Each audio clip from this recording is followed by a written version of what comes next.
PM किसान योजनेच्या सर्व लाभार्थ्यांसाठी अतिशय महत्त्वाची आणि तातडीची बातमी मित्रांनो, जर तुम्ही पीएम किसान सन्मान निधी आणि नमो शेतकरी योजनेचे हप्ते जर घेत असाल तर तुमच्यासाठी पुढचे हे काही दिवस अत्यंत महत्त्वाचे आहे। सरकारकडून 30 जून 2026 ही अंतिम तारीख आता जाहीर करण्यात आलेली आहे आणि जर तुम्ही या कालावधीमध्ये जर एका गोष्टीकडे दुर्लक्ष जर केलं तर तुमचे हप्ते त्या ठिकाणी कायमचे बंद होऊ शकतात। पण थांबा, सध्या शेतकऱ्यांमध्ये मोठा एक संभ्रम झाला आहे, तो म्हणजे केवायसी सर्वांनीच करायची आहे। सीएससी सेंटरवाले सरसकट केवायसी करायला सांगतात आणि तुमची केवायसी जर आधीच झालेली असेल तर नेमकं काय करायचंय या सर्व प्रश्नांची उत्तर आजच्या व्हिडिओमध्ये आपण अगदी त्या ठिकाणी सोप्या भाषेमध्ये पाहणार आहोत। म्हणजे व्हिडिओ अगदी शेवटपर्यंत काळजीपूर्वक पहा। चॅनलवर जर नवीन असाल चॅनलला सबस्क्राइब देखील करा। शेतकरी बंधूंनो, नवीन जे काय आर्थिक वर्ष आहे 2026-27 यासाठी पीएम किसान केवायसी ड्राईव्ह हा त्या ठिकाणी सुरू करण्यात आला आहे। कृषी सहाय्यक असतील, तालुका कृषी अधिकारी असतील, जिल्हा कृषी अधिकारी असतील यांच्याकडून गावोगावी पेंडिंग असलेल्या शेतकऱ्यांची या ठिकाणी प्रसिद्धी केली जात आहे आणि या सर्व पेंडिंग शेतकऱ्यांना 30 जून 2026च्या आत केवायसी पूर्ण करण्याचं त्या ठिकाणी आवाहन करण्यात आले। परंतु या योजनेचा लाभ मिळवण्यासाठी आता 3 गोष्टी त्या ठिकाणी अनिवार्य करण्यात आलेल्या आहेत। त्या कुठल्या असणार आहेत ते देखील आपण त्या ठिकाणी बघणार आहोत। पण आता सध्या गावामध्ये होतंय काय, तर गावातील सीएससी सेंटर असतील, स्थानिक कम्प्युटर ऑपरेटर्स असतील, ते आता सरसकट केवायसी करून घ्या असं त्या ठिकाणी सांगते। त्यामुळे जे नियमित शेतकरी आहेत ते सुद्धा त्या ठिकाणी टेन्शनमध्ये त्या ठिकाणी आलेले आहेत।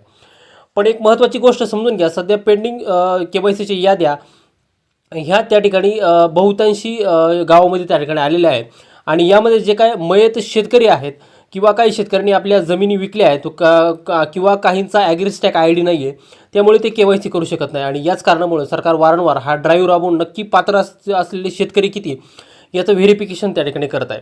आता तुमच्या मनामध्ये प्रश्न असेल की माझं स्टेटस कसं चेक करू, तर मित्रांनो, जेव्हा सर्वात पहिल्यांदा तुम्ही पीएम किसानच्या पोर्टलवरती जाऊन हे स्टेटस त्या ठिकाणी चेक करू शकता आणि तिथे केवायसी डन किंवा केवायसी यशस्वी असं जर का दाखवत जर असेल तर तुम्हाला काही करायची त्या ठिकाणी गरज नाही।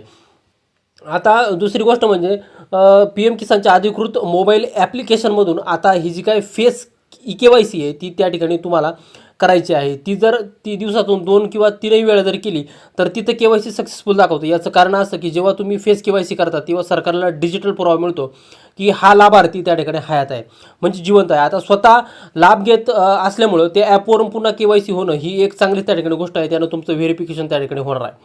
आता यासाठी सगळ्यात महत्त्वाच्या ज्या काही 3 ज्या गोष्टी आहेत ह्या नेमक्या कोणत्या करायच्या आहेत ते आपण त्या ठिकाणी बघणार आहोत। आता यामध्ये सगळ्यात पहिल्यांदा जी काही गोष्ट आहे ती गोष्ट तुम्हाला करायची म्हणजे तुमचा ॲग्रिस्टॅक फार्मर आय डी हा तुमचा त्या ठिकाणी काढून घ्यायचा आहे।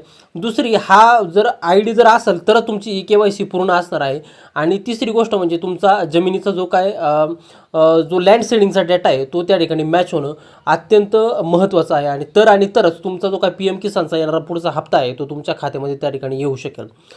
आता शेतकरी मित्रांनो, आता तुमचा असा प्रश्न असेल की मी केवायसी करू की नको, जर तुम्हाला खात्री असेल की तुमची केवायसी झालेली आहे तरी तुम्ही नाही केली तरी तुमचे चालेल आणि तुमचे हप्ते त्या ठिकाणी सुरू राहतील।